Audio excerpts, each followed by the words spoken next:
berdosa dalam pertanian jeruknya ada 3. Satu dinas pertanian, yang kedua pedagang, yang ketiga penangkar.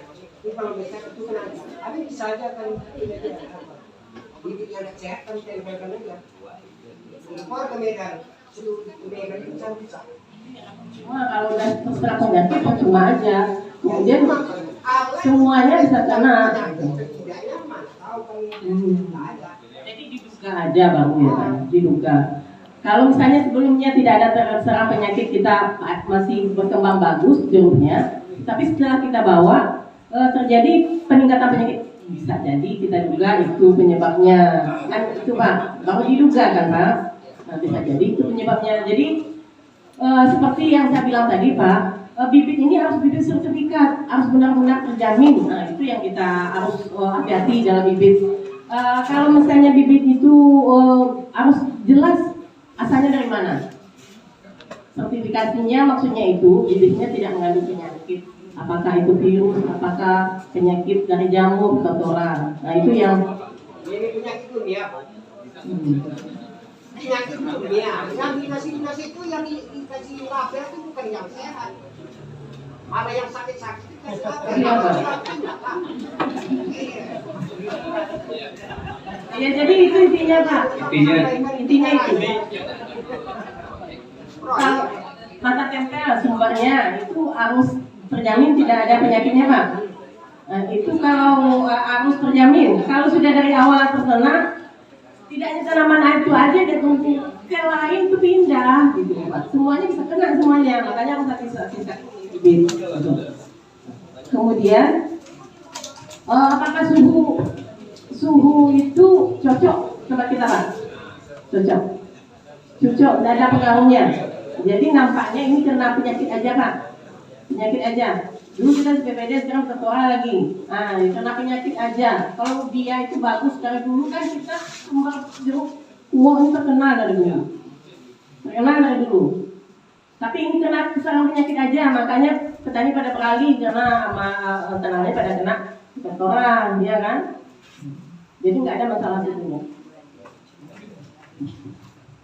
Baik, Bu Apis telah coba menghandle 3 pertanyaan tadi. Memang satu masalah pestisida, kemudian masalah suhu, apa memang dari sisi Pak Rais itu suhu ya, kemudian Pak Zamri hipotesisnya adalah itu dari batang bawah. Nah, di samping kita memberikan penyuluhan ini, kita juga nanti mencoba mensinergiskan masalah ini sehingga nanti mungkin akan berbalik kepada kita lagi. Pak Ir mendapat tantangan nih untuk melihat apakah benih yang di bibit yang dikirim itu sehat apa enggak, walaupun telah tersertifikasinya gitu Pak ya. Karena solusinya memang secara hukum adalah sertifikasi bibit itu. Tapi kalau ada dugaan tetap terserang di lapangan, Pak Ir tanggung jawab untuk melakukan sertifikasi. Ya. Baik, kita dengarkan Pak Ir yang keduanya. Silakan Pak Ir. Oke, terima kasih Pak Rusdi. Jadi tadi ada ya 3 penanya ya dari pemaparan kami tadi. Jadi penyakit ini Pak, ini ada berapa faktor yang mendukungnya. Nah, kalau kami di kampus namanya ada segitiga penyakit namanya. Nah, yang pertama di sini adalah harus ada patogennya atau penyebab penyakitnya. Yang kedua nanti adalah tanaman inangnya. Inangnya di sini adalah kalau dia jeruk, ya harus ada jeruknya. Kalau jeruknya tidak ada, patogennya ada, tidak mau dia, tidak timbul dia penyakit karena inangnya tidak ada. Kemudian nanti adalah ada lingkungannya. Ini ketiganya harus ada. Satu aja tidak ada, ini penyakit ini tidak timbul nanti pada tanaman. Nah, pamannya nanti adalah patogennya ada. Kayak tadi ada Phytophthoranya ada di lapangan.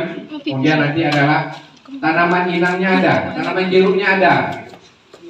Tetapi nanti adalah lingkungannya.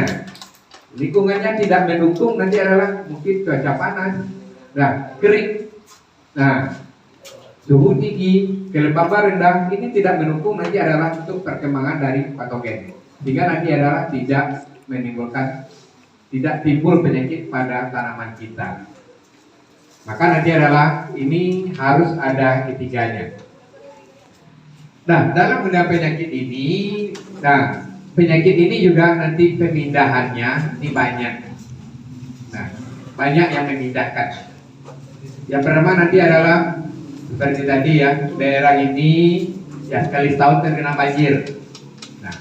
Nah, kalau terkena banjir tentu di sini adalah terendam. Nah, terendam air tanah banyak. Nah, kelembaban nanti adalah jadi tinggi. Nah, tinggi ini nanti adalah lingkungan yang cocok nanti adalah untuk perkembangan jamur. Nah, penyakit ini nanti adalah juga dipindahkan. Di sini adalah terjadi penyusutan. Ya, seperti Bapak bilang tadi ya, mungkin ada kayak lahan yang tergenang, kemudian terjadi adalah air menyusut, tentu airnya bergerak. Air bergerak nanti adalah patogen ini yang terbawa oleh air. Nah, bisa aja nanti adalah dia berhenti ya di lahan yang tidak di lahan orang lain atau tetangganya yang dulu terserang. Nanti dia juga akan berkembang di sana. Yang kedua, penyebaran nanti adalah bisa melalui angin. Angin ini juga menyebabkan nanti adalah sporanya juga akan berterbangan. Di sporanya ini juga sangat kecil dan mudah diterbangkan angin. Nah, bisa juga menyebarkan nanti adalah kita sendiri. Kita bekerja di kebun ya, di lahan kita, di tanah itu ada struktura. Nah, terinjak oleh kita, sepatu bot kita atau terinjak oleh kaki kita Nah, kita pindah lagi ke tanaman yang lainnya, ini juga akan memindahkan. Nah, bisa dipindahkan juga oleh binatang, yang ada sapi ya, atau kerbau yang kalau di sini masih ada Pak, yang di liar gitu. Nah, atau juga nanti adalah serangga. Ini juga bisa memindahkan. Nah, makanya tadi adalah sebelum penyakit ini ada, ya ini semuanya ada di lapangan. Bagaimana kita nanti adalah populasinya dan jumlahnya ini nanti adalah bisa kita minimalkan. Kita memusnahkan tidak bisa Pak, karena mereka juga berhak hidup itu. Pitoptoranya juga berhak hidup. Nah, cuma kita kendalikan bagaimana nanti adalah populasinya ya tidak menimbulkan atau populasinya tidak meningkat dan menimbulkan kerugian pada tanaman kita. Ya, kita juga tidak bisa nanti adalah 100% buah kita itu sehat semuanya. Karena sudah dijatah oleh Allah Pak. Ya. Karena mereka juga ada, kenapa? Makanan mereka juga di sana. Jadi ada jatah mereka, kita gunakan ya. Kita biarkan. Cuma tidak menimbulkan nanti adalah kerugian pada kita. Nah, ini yang kita usahakan.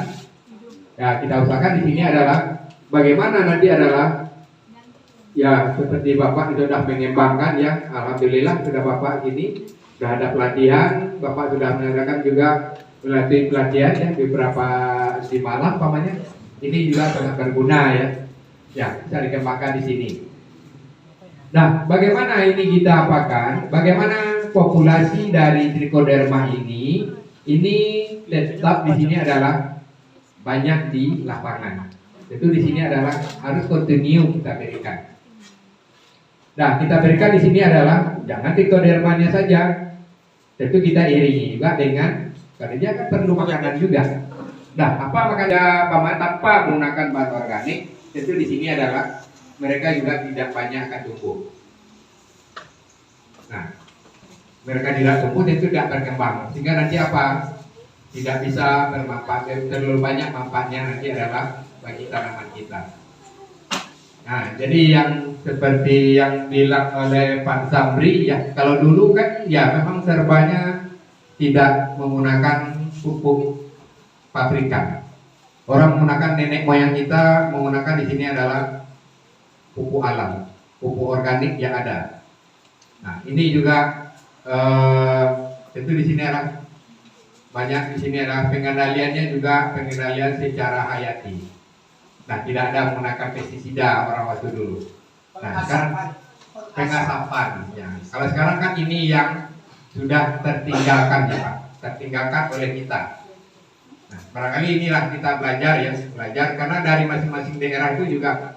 Kalau sini dulu adalah primadonanya jeruk ya. Kalau daerah saya dulu primadonanya cengkeh Pak. Cengkeh di tempat saya. Nah, 80-an, 90-an juga habis. Sama dengan sini gitu. Nah, primadona di sana waktu itu. Kaya raya dulu tuh ada orang terdahulunya Pak. Nah, makanya sekarang adalah bagaimana kita mengusahakan ya pengendalian ini kita minimalkan menggunakan nanti adalah bahan kimia. Kita akan balik ke alam sehingga nanti adalah bahan yang kita hasilkan nanti adalah juga lebih aman untuk dikonsumsi. Ya, mengenai penggunaan Roundup tadi Pak, tentu di sini adalah karena ada pestisida, kalau itu digabungkan juga, tentu ini juga akan berpengaruh nanti arah ke trichodermanya. Ya, jadi di sini adalah harus kita minimalkan. Kalau bisa kita hindari menggunakan. Ya, kalau umpamanya kalau di jeruk itu ya ada kita bersihkan piringannya saja. Piringannya, kemudian rumputnya barangkali yang kita potong saja, ya. Atau kita gabungkan dengan peternakan. Jadi rumputnya nanti adalah bisa gunakan nanti adalah untuk makan ternak. Ya, bisa ternak kecil ya, kambing mamanya. Nah, kotorannya bisa kita kembalikan lagi ke kebun.